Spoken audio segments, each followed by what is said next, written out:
Atas nama Bapa dan Putra dan Roh Kudus, amin. Shalom Aleichem bersama Mesia. Selamat bertemu kembali saudara dengan saya, Archimandrit Romo Daniel Biantoro, Ketua Umum dan pendiri dari Gereja Ortodoks Indonesia. Kita akan melanjutkan acara kita, yaitu menjawab pertanyaan-pertanyaan yang saudara sudah kirim kepada saya. Kali ini pertanyaan berasal dari saudara Vincent yang tinggal di Singkawang, mempertanyakan tentang bagaimana sikap gereja ortodoks mengenai perayaan Cengbeng. Kebetulan minggu-minggu ini adalah saudara-saudara kita yang menghayati budaya Tionghoa itu sedang merayakan Cengbeng, ya. Untuk menjawab pertanyaan ini dan untuk memahami tentang Hari Raya Cengbeng ini, untuk saudara-saudara yang tidak memahami budaya Tionghoa, perlu dijelaskan dulu. Cengbeng artinya bersih dan terang, dan pelaksanaan perayaan ini hampir mirip dengan merayakan sembahyang menjelang Xinjia atau Imlek, atau tahun baru Imlek, ya. Karena pada waktu tahun baru Imlek, etnis Tionghoa akan mengadakan bersih-bersih rumah dari sampah dan debu, membersihkan kelenteng dan lain-lain. Hanya bedanya, dibanding dengan tahun baru Imlek, pada saat harian Cengbeng ini, ya, etnis Tionghoa bukan hanya membersihkan rumah-rumah mereka, tetapi juga membersihkan kuburan leluhur mereka. Upacara membersihkan kuburan leluhur ini pun disebut Tece, atau dilafalkan dalam bahasa Hokkien menjadi Techoa. Karena biasanya orang yang sudah membersihkan kuburan leluhurnya, mereka menebarkan kertas yang berukuran panjang selebar ibu jari di atas kuburan yang baru dibersihkannya itu. Sajian yang disajikan di depan bongpai atau nisan leluhur pada saat mereka bersembahyang di sana biasanya tidak terlalu mewah seperti pada saat orang Tionghoa merayakan Imlek atau Xinjia. Bagi orang Tionghoa yang melihara hiu lau atau abu leluhur, mereka mengadakan sembahyang di rumah masing-masing. Bagi orang-orang kaya atau keadaannya lumayan, memang tidak ada larangan untuk sembahyang Cengbeng dengan mewah sekali, karena itu tergantung dari masalah biaya yang tersedia. Dipandang dari sudut tradisi bangsa Tionghoa, sembahyang Yunli ini sama pentingnya dengan upacara sembahyang Choci atau peringatan hari wafat orang tua mereka. Hari Raya Cengbeng jatuh pada bulan 3 Yunli atau Imlek. Pada saat itu di Tiongkok pohon-pohon to sedang berbuah dan buahnya merah-merah ranum. Juga pohon liu yang berdaun hijau. Cuaca di sana sedang nyaman dan indah. Alam semesta pun kelihatan sangat cantik. Di awal bulan ini, alam memang sangat indahnya, bersih, jernih, dan terang. Sehingga sangat pantas dirayakan. Kaisar yang pertama menganjurkan dirayakannya Hari Raya Cengbeng ini adalah Kaisar Jia Bun Kong, yang kisahnya sudah diceritakan di dalam beberapa buku yang menerangkan tentang budaya Tionghoa. Perayaan Cengbeng di Indonesia biasanya selalu jatuh pada tanggal 3 sampai 4 dan 5 April setiap tahunnya. Kita tidak tahu mengapa harus tepat pada tanggal 4 sampai 5 April. Mungkin karena menurut perhitungan penanggalan Imlek, setiap 4 kali dalam setahun Hari Raya Cengbeng akan jatuh pada tanggal 4 April ini. Pada saat orang Tionghoa pergi bersembahyang di rumah maupun di kuburan leluhurnya, pada umumnya mereka membawa masakan yang sudah matang. Makanan yang disajikan, semua makanan yang biasanya menjadi kesukaan almarhum di masa hidupnya. Mereka secara pribadi-pribadi datang ke kuburan leluhurnya masing-masing. Kemudian mereka bersembahyang di kuburan dan menikmati makanan bekas sembahyang yang mereka bawa dari rumah dengan santai. Nah, Jadi kalau begitu, perayaan Cengbeng itu ada kaitannya sebenarnya dengan rasa hormat dan rasa bakti orang Tionghoa pada leluhur. Dan ini ada kaitannya dengan penyembahan nenek moyang. Nah, bagaimana iman ortodoks menanggapi ini? Bolehkah seorang ortodoks merayakan perayaan Cengbeng ini? Untuk itu, sebelum kita menyatakan boleh dan tidaknya, kita harus memberikan landasan dulu. Di dalam Perjanjian Lama kita baca di dalam Yeremia 34 ayat 5, Engkau akan mati dengan damai, dan sebagaimana dinyalakan api untuk menghormati bapak-bapak leluhurmu, raja-raja dahulu yang hidup sebelum engkau. Jadi kalau begitu, dalam Perjanjian Lama orang mati dihormati dengan menyalakan obor, menyalakan ya obor lah ya. Terus kita baca 2 Tawarikh 16-14. Dan dikuburkan di kuburan yang telah digali baginya di kota Daud.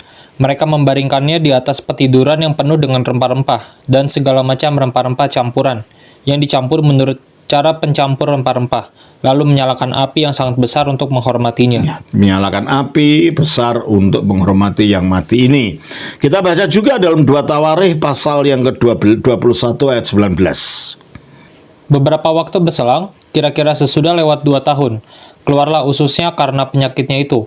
Lalu ia mati dengan penderitaan yang hebat.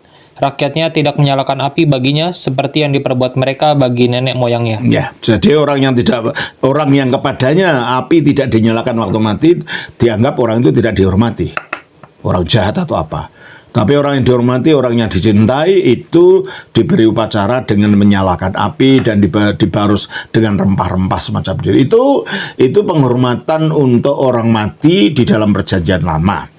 Sebagaimana dalam Perjanjian Lama itu ada penghormatan atas orang mati, demikian juga di dalam seluruh gereja purba dan di dalam gereja ortodoks terutama, dalam sepanjang sejarahnya mereka melakukan penghormatan pada orang mati ini, memperingati orang yang sudah meninggal dan mempersembahkan doa-doa kepada Allah. Yang tradisi ini dilestarikan juga di dalam agama Yahudi tadi dan juga di dalam agama Islam. Memang dalam setiap agama tujuan dan teologi yang melandasinya berbeda-beda dalam praktek mereka untuk berdoa bagi orang yang sudah meninggal. Nah, kalau gitu mengapa orang ortodoks mempraktekkan doa bagi orang meninggal ini? Sementara kita tahu pada umumnya saudara Protestan tidak melakukan ini. Nah, mengapa kita ortodoks melakukan ini? Untuk itu kita harus melihat ajaran Alkitab yang diajarkan dalam gereja ortodoks mengenai bagaimana sih keadaan orang yang sudah mati itu. Ya, kalau Protestan mengatakan mereka tidak bisa diperingati karena ya sudah selamat, ya sudah biarkan saja, sudah tidak ada hubungan antara orang yang mati dan orang yang hidup. Tetapi menurut Alkitab, dari kacamata dilihat dari keyakinan ortodoks, keselamatan itu bukan hanya peristiwa masa lalu saja, yaitu peristiwa aku sudah diselamatkan. Meskipun kita memang sudah diselamatkan oleh iman yang dinyatakan dalam baptisan. Coba kita baca Galatia 3 ayat 26-27. Sebab kamu semua adalah anak-anak Allah karena iman di dalam Yesus Kristus. Karena kamu semua yang dibaptis dalam Kristus telah mengenakan Kristus. Ya, telah mengenakan Kristus. Dan dengan mengenakan Kristus, kita dimanunggalkan melalui baptisan itu dengan kematian, penguburan, dan kebangkitan Kristus. Coba kita baca dalam Roma pasal 6 ayat 3-11. Atau tidak tahukah kamu bahwa kita semua yang telah dibaptis dalam Kristus telah dibaptis dalam kematiannya? Dengan demikian kita telah dikuburkan bersama-sama dengan Dia oleh baptisan dalam kematian, supaya sama seperti Kristus telah dibangkitkan dari antara orang mati oleh kemuliaan Bapa, demikian juga kita akan hidup dalam hidup yang baru. Sebab jika kita telah menjadi satu dengan apa yang sama dengan kematiannya, kita juga akan menjadi satu dengan apa yang sama dengan kebangkitannya. Oke, terus? Karena kita tahu bahwa manusia lama kita telah turut disalibkan, supaya tubuh dosa kita hilang kuasanya, agar jangan kita menghambakan diri lagi kepada dosa. Oke. Sebab siapa yang telah mati, ia telah bebas dari dosa. Jadi jika kita telah mati dengan Kristus, kita percaya bahwa kita akan hidup juga dengan Dia. Karena kita tahu bahwa Kristus, sesudah Ia bangkit dari antara orang mati, tidak mati lagi, maut tidak berkuasa lagi atas Dia. Sebab kematiannya adalah kematian terhadap dosa, satu kali dan untuk selama-lamanya. Dan kehidupannya adalah kehidupan bagi Allah. Demikianlah hendaknya kamu memandangnya, bahwa kamu telah mati bagi dosa, tetapi kamu hidup bagi Allah dalam Kristus Yesus. Ya, kamu mati bagi dosa, hidup bagi Allah dalam Kristus Yesus.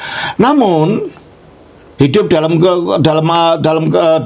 Allah, bagi Allah dalam Kristus ini adalah baru merupakan suatu benih.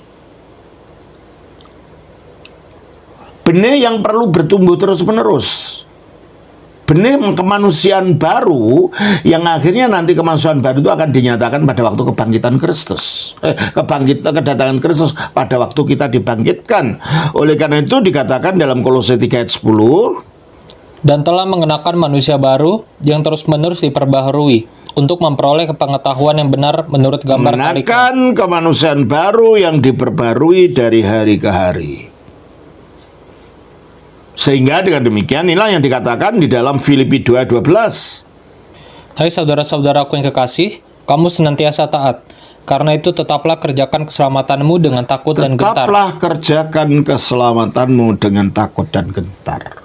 Jadi keselamatan itu bukan saja peristiwa sudah, peristiwa sedang berlangsung, di mana keselamatan yang telah diberikan kepada kita itu harus kita kerjakan terus-menerus, artinya harus kita olah, supaya pada akhirnya kita menemukan puncak dari keselamatan itu di akhir zaman nanti, sehingga keselamatan juga bersifat masa yang akan datang. Coba kita baca di dalam Kolose 3 ayat 5.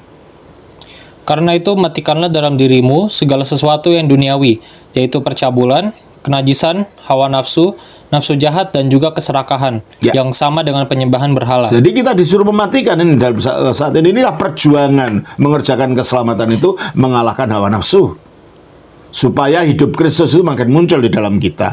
Kita baca juga dalam 1 Yohanes 3 ayat 2. Saudara-saudaraku yang kekasih, sekarang kita adalah anak-anak Allah, tetapi belum nyata apa keadaan kita kelak. Belum nyata keadaan kita kelak. Kita anak Allah secara posisi, tapi anak Allah itu gimana belum nyata. Sebab kalau anaknya kucing ya rupanya seperti kucing, anaknya ayam ya seperti ayam, anaknya manusia seperti manusia, anaknya Allah seharusnya ya seperti Allah. Lah manusia menjadi seperti Allah itu belum nyata. Ya, terus? Akan tetapi kita tahu bahwa apabila Kristus menyatakan dirinya, kita akan menjadi sama seperti Dia. Nah, ternyata itu terjadi nanti akhir zaman. Menjadi anak Allah artinya menjadi mulia, sebagaimana Kristus sekarang mulia itu. Nah, kita belum mengalami kemuliaan itu. Itu hanya kita akan dimuliakan ketika Kristus datang, dan kita akan dibangkitkan pada saat kedatangannya Dia itu. Coba kita baca di dalam Kolose 3 ayat 4. Apabila Kristus yang adalah hidup kita menyatakan diri kelak, kamu pun akan menyatakan diri bersama dengan Dia dalam kemuliaan. Ya, kamu akan menyatakan diri dalam kemuliaan kelak, bukan sekarang. Jadi keselamatan itu sudah, sedang, dan akan. Dan berarti kita belum memperoleh keseluruhan wujud dari keselamatan itu. Kita belum bangkit, kita masih bisa mati. Kita belum mulia, kita masih lapuk. Ya. Oleh karena itu dikatakan di dalam Efesus pasal 1 ayat 14. Dan Roh Kudus itu adalah jaminan bagi kita, adalah jaminan bagian kita sampai kita memperoleh seluruhnya. Sampai kita memperoleh seluruhnya. Jadi kita sekarang sudah mendapat DP-nya keselamatan itu, tapi untuk memperoleh keseluruhnya adalah nanti ketika Kristus datang, di mana dikatakan selanjutnya di dalam 1 Petrus 1 ayat 5. Yaitu kamu yang dipelihara dalam kekuatan Allah karena imanmu, sementara kamu menantikan keselamatan. Kamu menantikan apa? Keselamatan yang telah tersedia untuk dinyatakan. Tersedia ya. Tapi dinyatakannya kapan? Untuk dinyatakan pada zaman akhir. Pada zaman akhir.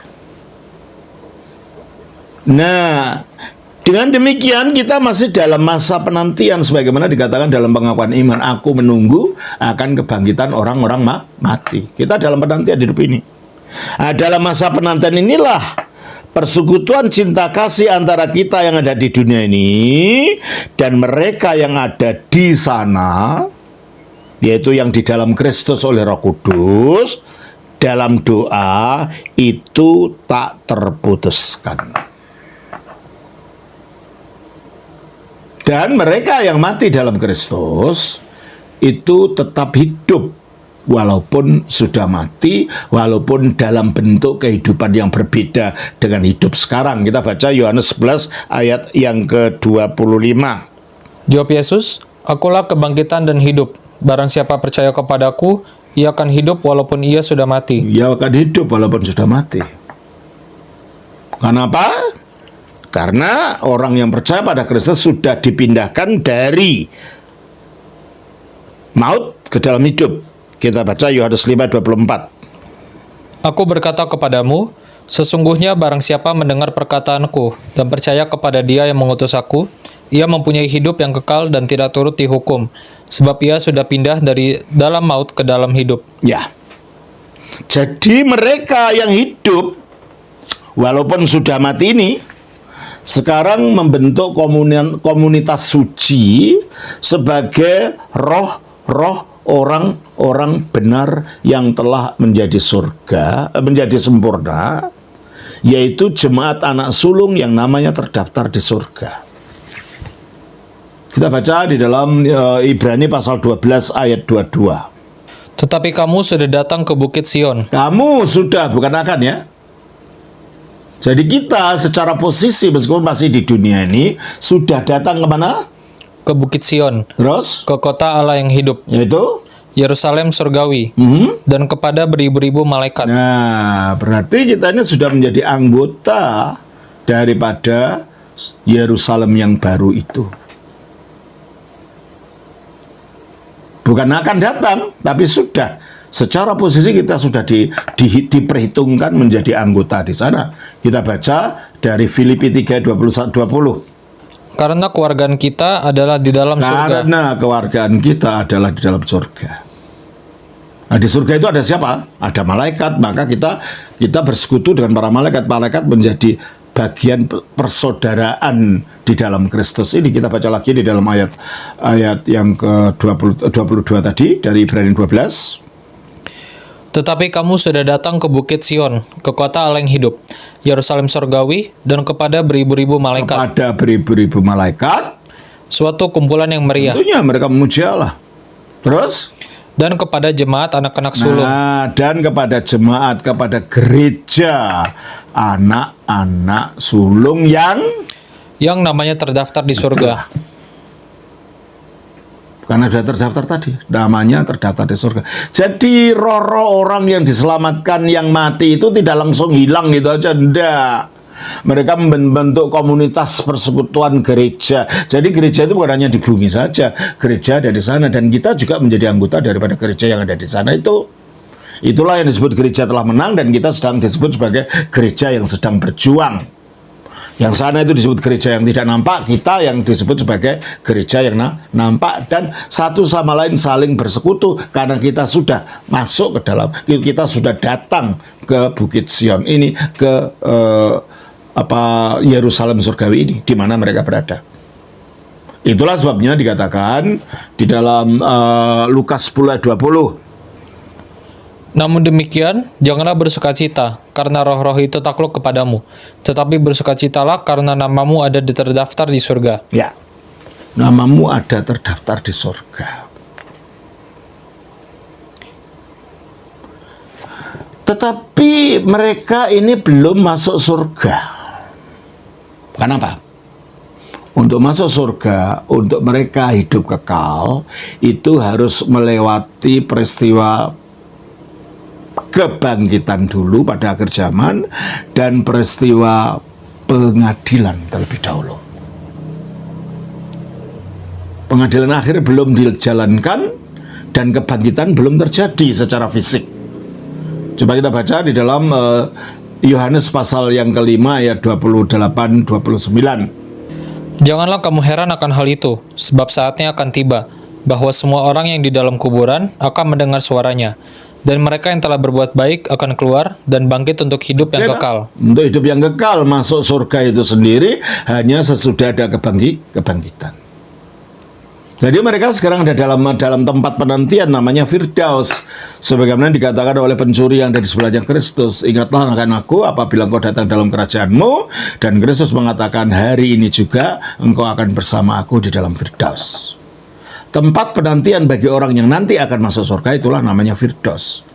Surga belum bisa dikunjungi, tetapi Firdaus itu sudah. Bahkan orang yang hidup, jika orang berkenan, rohnya bisa mengunjungi Firdaus ini. 2 Korintus pasal 12 ayat 2. Aku tahu tentang seorang Kristen. Padahal ini yang dimaksud dirinya sendiri, ini Paulus berbicara tentang dirinya. Apa? 14 tahun yang lampau, entah di dalam tubuh aku tidak tahu, entah di luar tubuh aku tidak tahu. Allah yang mengetahuinya. Orang itu tiba-tiba diangkat ke tingkat yang ketiga dari surga. Nah, sebenarnya ketika 3 dari langit. Tingkat pertama adalah atmosfer ini, di mana ada burung-burung, ada awan, ada semuanya ini. Tingkat yang kedua adalah antariksa, di luar angkasa yang kita tidak tahu luasnya bagaimana. Tingkat yang ketiga adalah sesuatu yang di luar ciptaan itu, dan itulah Firdaus. Dan ini tidak berbicara tentang adanya tingkat-tingkat surga seperti diajarkan dalam agama lain, enggak. Di agama lain ada 7 tingkatan surga, ini bukan berbicara itu. Ini berbicara tentang alam di luar ciptaan ini. Ya. Terus? Aku juga tahu tentang orang itu, entah di dalam tubuh, entah di luar tubuh. Aku tidak tahu. Allah yang mengetahuinya. Ia tiba-tiba diangkat ke Firdaus. Ya, ke Firdaus kan? Dalam tempat Firdaus inilah di tempat si orang penjahat yang disalibkan itu diangkat, dan di tempat Paulus mengalami di dalam pengalaman rohaninya yang paling tinggi berkunjung ke sana. Ya. Jadi orang-orang yang mati ini semua yang nanti akan diselamatkan itu masih hidup, membentuk komunitas jemaat anak-anak sulung atau gereja dari anak-anak sulung. Dan gereja anak sulung itu adalah gereja dari orang yang akan diselamatkan. Itu coba kita baca di dalam Roma 8 ayatnya yang ke-29. Sebab semua orang yang dipilihnya dari semula, mereka juga ditentukannya dari semula untuk menjadi serupa dengan gambaran anaknya, supaya ia, anaknya itu, menjadi yang sulung di antara banyak saudara. Oke.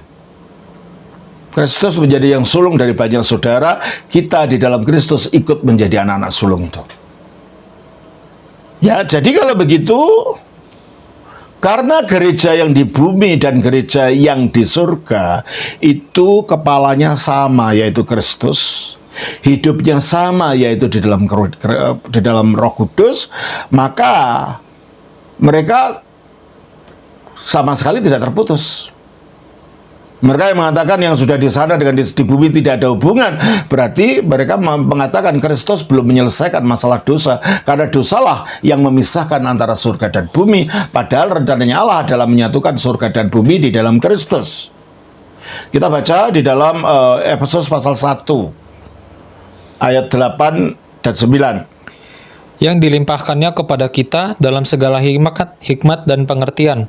Sebab ia telah menyatakan rahasia kehendaknya kepada kita. Apa itu rahasia kehendaknya dinyatakan itu? Sesuai dengan rencana kerelaannya, yaitu rencana kerelaan yang dari semula telah ditetapkannya di dalam Kristus. Sebagai persiapan kegenapan waktu, untuk mempersatukan di dalam Kristus, sebagai kepala segala sesuatu, baik yang di surga maupun yang di bumi. Itu rencananya Allah.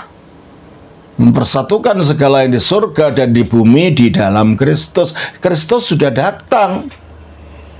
Berarti alam sana dengan alam sini, dosa yang membuat memutuskan hubungan itu telah dihancurkan oleh Kristus, sehingga terbuka antara mereka yang diselamatkan di sana dengan kita yang di sini, di dunia ini. Oleh karena itu, hubungannya adalah hubungan doa. Mereka berdoa untuk kita, kenapa? Karena mereka membentuk gereja. Sebagai gereja mereka berdoa. Siapa yang didoakan? Diri mereka sendiri. Ngapain? Mereka tidak perlu apa-apa, sudah. Yang didoakan adalah saudara-saudaranya di bumi ini. Nah, kita mendoakan mereka-mereka yang di sana, yang barangkali saja pada waktu hidup di bumi, mereka belum betul-betul menghidupi kehidupan imannya secara benar, sehingga sementara ini belum akhir zaman, belum penghakiman akhir, masih ada kesempatan untuk mendoakan mereka sesuai dengan janji Kristus di dalam Matius pasal 12 ayat yang ke-32. Apabila seorang mengucapkan sesuatu menentang anak manusia, ia akan diampuni. Tetapi jika ia menentang Roh Kudus, ia tidak akan diampuni. Di dunia ini tidak, dan di dunia yang akan datang pun Jadi tidak. pengampunan itu bisa di dunia ini atau di dunia yang akan datang. Sejauh itu belum pengadilan akhir. Pengampunan itu masih bisa terjadi, kita bisa memohon kepada Allah, dan jikalau pada waktu hidupnya orang-orang ini punya benih iman, tapi belum sempat menyatakan diri dengan menerima Kristus dan dibaptiskan, orang-orang ini akan mendapat manfaat dari doa gereja, dari doa orang beriman di dunia ini. Nah, ini kita baca di dalam kisah Lukas pasal 16. Bahwa antara orang yang hidup dan orang yang mati itu masih ada hubungan. Ya. Coba kita baca di dalam ayat yang biasanya orang mati tidak ada hubungan dengan orang hidup dan orang mati. Itu ayat yang digunakan adalah dari Lukas pasal yang ke-16 ayat 26. Selain daripada itu, di antara kami dan engkau terbentang jurang yang tak terseberangi. Ini yang dijadikan alasan. Tidak ada hubungan antara orang hidup dan di dunia dan orang di sana. Karena ada jurang tak terbentang. Orang ini nggak hati-hati bacanya. Abraham yang ada di dalam roh bersama Lazarus itu berbicara dengan orang kaya yang juga sudah mati, yang juga ada di dalam alam kematian, yang sedang mengalami siksa di alam Tartarus, persiapan untuk ke neraka. Jadi yang ada bentang terjurang itu, ada terbentang jurang yang tak terseberangi, itu antara alam Firdaus dan alam Tartarus. Alam untuk orang yang menantikan keselamatan dengan alam orang yang nantinya akan tidak selamat. Itu jadi ini tidak ada di dalam ayat ini mengatakan bahwa tidak ada hubungan antara yang hidup dan yang mati. Buktinya Musa itu loh dikatakan di dalam Ulangan pasal 34 ayat 5 dan 6. Lalu matilah Musa hamba Tuhan itu di sana di tanah Moab sesuai dengan firman Tuhan. Mati Musa. Tapi Matius 17 ayat 2 menyatakan, lalu Yesus berubah rupa di depan mata mereka.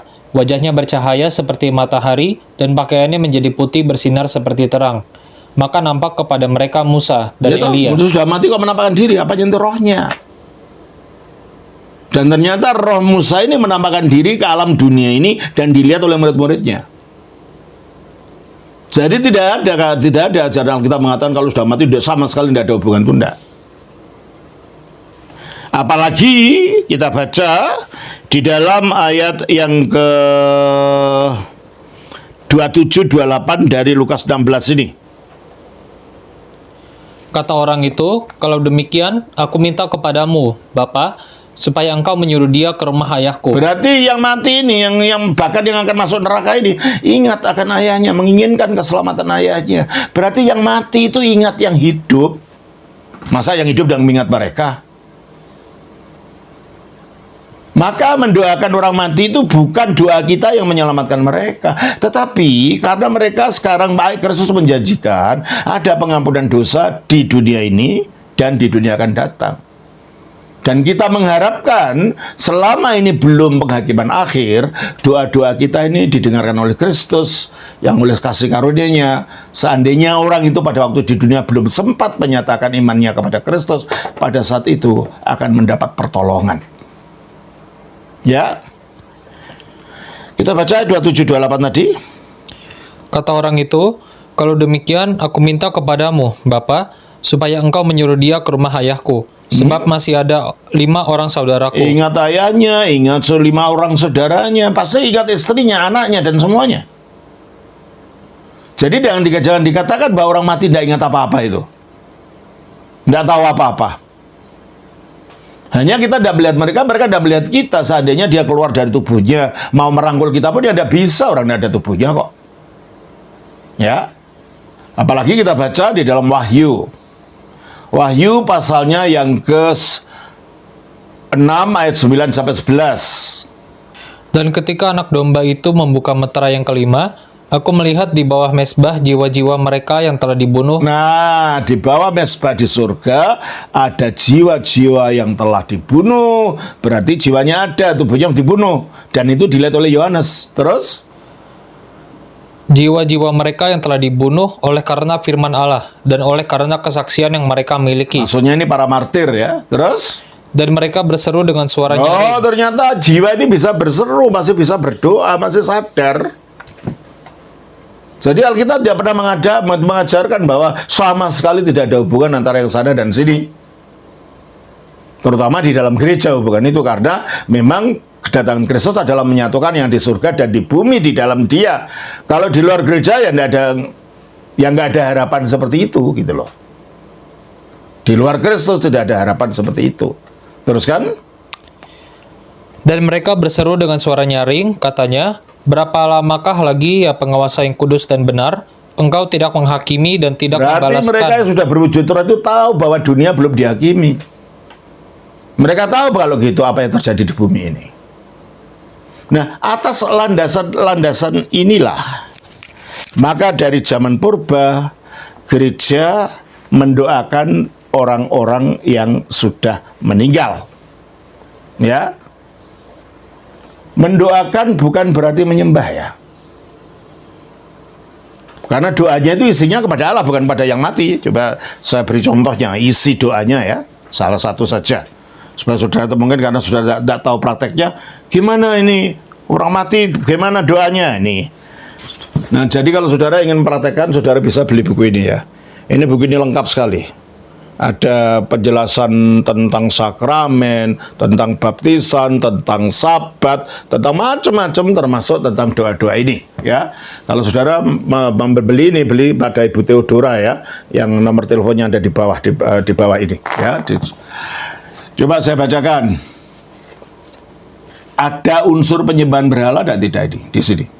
Ya Allah yang memiliki kekuasaan atas kehidupan dan kematian, Allah segala roh dan penguasa atas segala daging, Allah yang mematikan dan membuat hidup, yang melemparkan ke dalam pintu gerbang alam maut dan mengangkat, yang menciptakan roh manusia dalam dirinya dan mengambil kepada dirimu sendiri jiwa para orang suci dan memberi mereka istirahat, yang mengubah dan mengganti serta mengubah bentuk para makhlukmu itu sebagaimana yang seharusnya dan dengan kebijaksanaan, karena engkau sendiri satu-satunya yang tak mengenal lapuk, tak mungkin berubah dan kekal. Kami memohon kepadamu bagi istirahat dan saat jeda dari para hambamu ini. Berikanlah istirahat jiwa dan rohnya di padang hijau, di ruang istirahat bersama Abraham dan Ishak serta Yakub dan serta semua orang kudusmu. Dan bangkitkanlah tubuhnya pada hari yang telah engkau tetapkan menurut janji-janjimu yang tak mungkin berdusta, agar kiranya engkau melayakkan tubuhnya mendapat suatu warisan di padang penggembalaanmu yang kudus. Janganlah ingat pelanggaran-pelanggaran dan dosa-dosanya, dan jadikanlah langkah ke depannya penuh damai dan berkat. Sembuhkanlah duka cita dari mereka yang ada kaitannya dengan dia, dengan roh penghiburan. Dan karuniakanlah kepada kami semua akhir hidup yang baik melalui anak tunggalmu, Yesus Kristus, yang melaluinya kemuliaan dan kekuatan bagimu di dalam Roh Kudus sampai sepanjang segala abad. Di mana berhalanya? Tidak ada kan? Berdoanya bukan pada orang matinya, berdoanya kepada Allah bagi si mati ya. Dan itu ada kidungannya juga, pada akhirnya dikatakan begini, bersama jiwa para orang benar yang telah meninggal. Berikan istirahat ya juru selamat kepada jiwa hamba-Mu. Lalu disebut namanya. Jagailah dia ke dalam hidup keberkatan yang ada bersama-Mu. Ya Engkau yang mengasihi manusia, di tempat istirahatmu ya Tuhan, di mana para suci-Mu beristirahat. Berikan istirahat juga kepada jiwa hamba-Mu, disebut namanya, karena hanya Engkau saja yang mengasihi manusia. Kemuliaan bagi Sang Bapa, Sang Putra, Sang Roh Kudus. Engkaulah Allah yang telah turun ke alam maut dan melepaskan ikat-ikatan para tawanan. Berilah istirahat juga kepada jiwa hamba-Mu, disebutkan namanya. Jadi nggak ada sama sekali unsur penyembahan nenek moyang, unsur penyembahan roh-roh, karena itu memang dilarang oleh Alkitab. Coba kita baca di dalam Ulangan pasal yang ke-18, mulai ayat 9 saja. Apabila engkau sudah masuk ke negeri yang diberikan kepadamu oleh Tuhan Allahmu, maka janganlah engkau belajar berlaku sesuai dengan kekejian yang dilakukan bangsa-bangsa itu. Di antaramu janganlah didapati seorang pun yang mempersembahkan anaknya laki-laki atau anaknya perempuan sebagai korban dalam api, ataupun seorang yang menjadi petenung, seorang peramal, seorang penelaah, seorang penyihir, seorang pemantra, ataupun seorang yang bertanya kepada arwah, atau kepada roh peramal, bertanya pada roh peramal, atau yang meminta petunjuk kepada orang-orang meminta mati. petunjuk kepada orang mati. Sebab setiap orang yang melakukan hal-hal ini adalah Nah, kekejian ini bagi yang Tuhan. dilarang. Kalau berdoanya kepada Allah bagi roh orang yang sudah di sana itu, ya nggak ada larangan. Yang dilarang itu bertanya. Makanya kalau kita datang ke kuburan ya bukan minta apa-apa pada si mati. Kong, cucumu mau ujian jadi dokter loh, ngongnya nggak pernah sekolah loh. Supaya cucunya lulus ya, tidak mungkin lah. Oleh karena itu kita datang, kalau kita sebagai orang Kristen datang ke kuburan itu hanya menunjukkan cinta kasih dan bakti dan rasa hormat dan ucapan syukur kita karena nenek moyang kita, leluhur kita ini telah dipakai Tuhan untuk kita lahir di dunia ini. Nah, di dalam gereja ortodoks prakteknya apa yang dilakukan? Ya, yang dilakukan adalah melakukan doa-doa ini, ya, melakukan doa-doa ini, dan biasanya akan diberi satu simbol. Simbol itu dalam prakteknya ketika seorang meninggal dunia pada saat hari pemakaman, sebagai lambang bahwa yang meninggal dunia ini adalah meninggal dalam Kristus, maka pada saat para tamu yang menghadiri upacara pemakaman ini berkumpul akan dijamu dengan masakan dan lauk pauk yang bahan-bahannya terbuat dari ikan dan sayuran, bukan daging sembelian. Karena ikan digunakan sebagai lambang Sang Kristus sendiri dalam gereja purba. Ikan itu dalam bahasa Yunani bunyinya Ichthus. I itu dari kata Yesus, K-nya itu Kristus atau Kristus, T-nya Theo, Allah, nya Allah, U-nya itu Uios, anak, dan S-nya itu Soter, juru selamat. Jadi Yesus Kristus, anak Allah, juru selamat. Makanya ikan, ya. Selanjutnya doa peringatan dilakukan pada hari ketiga dari hari kematian. Sebagai lambang orang yang mati dalam Kristus akan ikut dibangkitkan bersama Kristus yang telah bangkit pada hari ketiga itu. Lalu doa peringatan dilakukan pada hari ke-9 sebagai kelipatan 3 dari angka 3 yang merupakan lambang bahwa setelah manunggal dengan kebangkitan Kristus pada hari ketiga yang adalah jalan keselamatan manusia, maka orang itu akan manunggal dengan Allah Tritunggal Maha Kudus. Doa peringatan selanjutnya dilakukan pada hari ke-40. Ini merupakan peringatan akan penampakan Kristus yang dikatakan kitab suci. Selama 40 hari ia berulang-ulang menampakkan diri dan berbicara kepada mereka tentang kerajaan Allah. Kisah Rasul 1 ayat 3.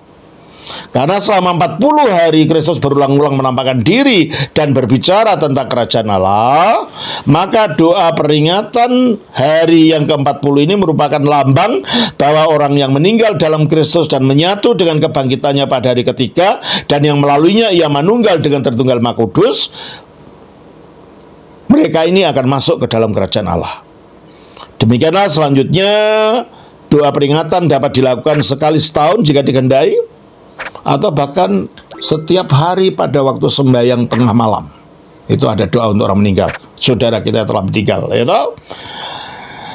Sedangkan cara gerejawi, doa peringatan bagi mereka yang sudah meninggal ini tidak boleh dilakukan pada hari-hari berikut, pada hari perayaan Sabtu Lazarus, seperti yang akan kita rayakan beberapa hari ke depan ini. Ya, pada saat Pekan Kudus sampai Minggu Thomas, yaitu Minggu Kebangkitan Kristus, sesudah Kebangkitan Kristus, ya, sesudah Paskah. Tidak boleh juga dilakukan pada waktu semua perayaan besar Sang Kristus. Tidak boleh dilaksanakan pada tanggal 15 Agustus untuk penanggalan lama, atau 15 Agustus untuk penanggalan baru, atau yaitu penanggalan Gregorian, atau 28 Agustus untuk penanggalan Yulian, karena itu saat peringatan kematian Bunda Sang Theotokos. Di luar ketiga larangan itu di atas, sangat diimbau agar umat ortodoks melakukan doa peringatan ini bukan secara gerejawi, melainkan secara pribadi sesering mungkin. Dengan menyerahkan nama saudara atau saudari ortodoks yang bukan ortodoks, tidak, saudara ortodoks yang sudah meninggal, kepada presbiter untuk didoakan pada saat proskomidi, yaitu pada saat persiapan roti perjamuan kudus. B. Dengan mendoakan mereka, siapa saja, bahkan orang non-Kristen, bukan hanya orang ortodoks saja bisa didoakan dalam doa yang tercantum dalam sembahyang tengah malam. C. Dengan mendoakan secara khusus siapa saja, termasuk non-Kristen, bukan hanya orang ortodoks saja, dan kapan saja, dengan menggunakan doa Kidung Akatistos bagi mereka yang sudah meninggal, yang bukunya, doanya ada di buku ini. Makanya kalau Bang Saudara ingin praktekkan, saudara harus punya buku ini. Sebab kalau enggak, saudara enggak tahu cara melakukannya, ya. Doa Akatistos bagi orang meninggal yang ada dalam buku doa ini. D. Sangat dianjurkan agar umat Kristen Ortodoks mempersembahkan doa peringatan bagi keluarganya yang sudah meninggal pada beberapa kesempatan saat Sabtu Para Jiwa yang diadakan gereja dalam setahun, yaitu hari Sabtu sebelum Minggu Penghakiman Akhir, yaitu akhir puasa, akhir persiapan puasa Prapaskah, ya.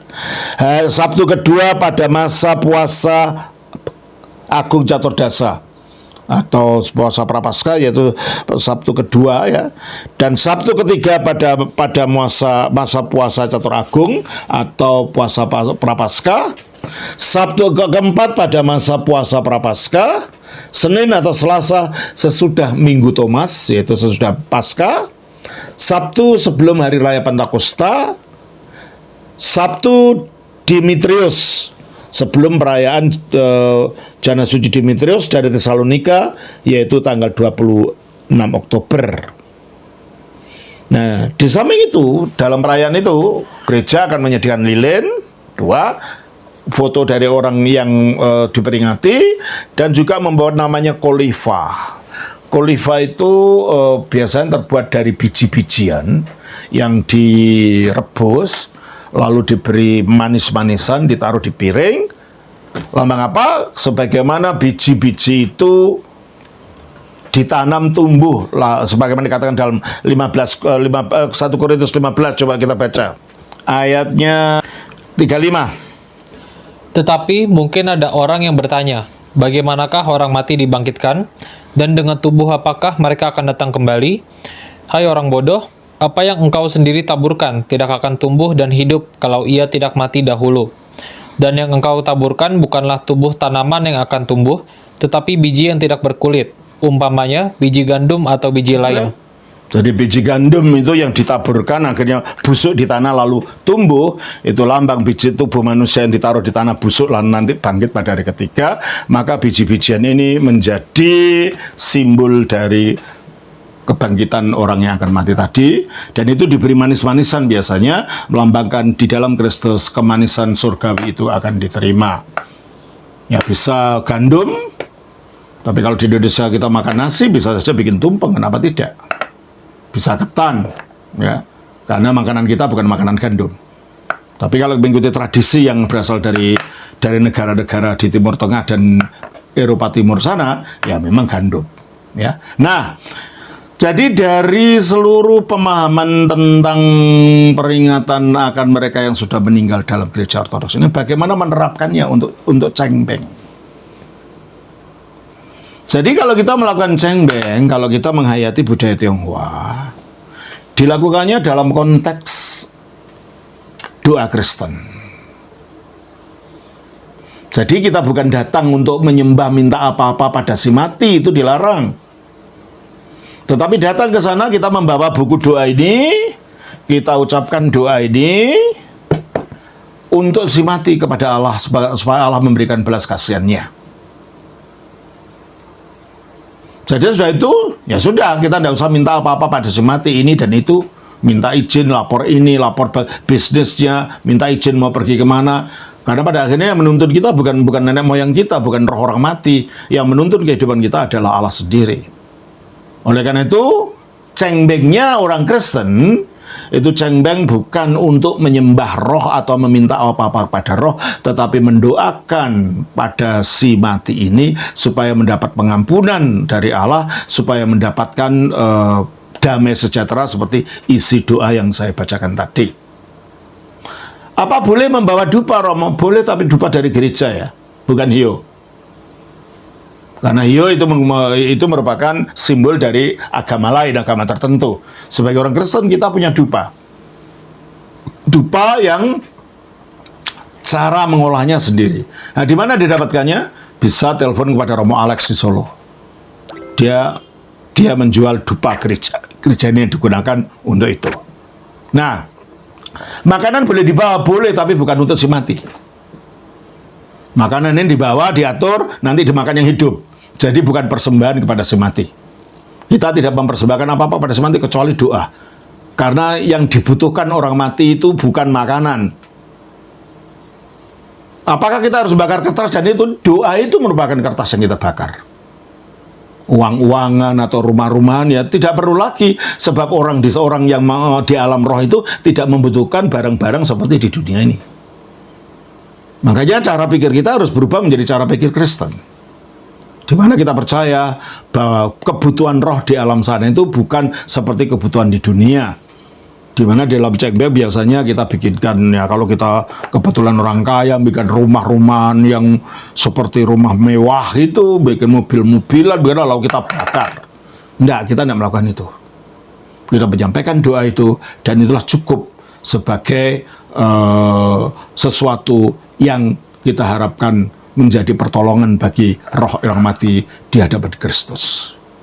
Ya, saya kira itu, saudara, mengenai bagaimana kita dapat merayakan cengbeng itu. Kiranya Tuhan memberkati. Shalom. Atas nama Bapa, Putra, Roh Kudus. Amin.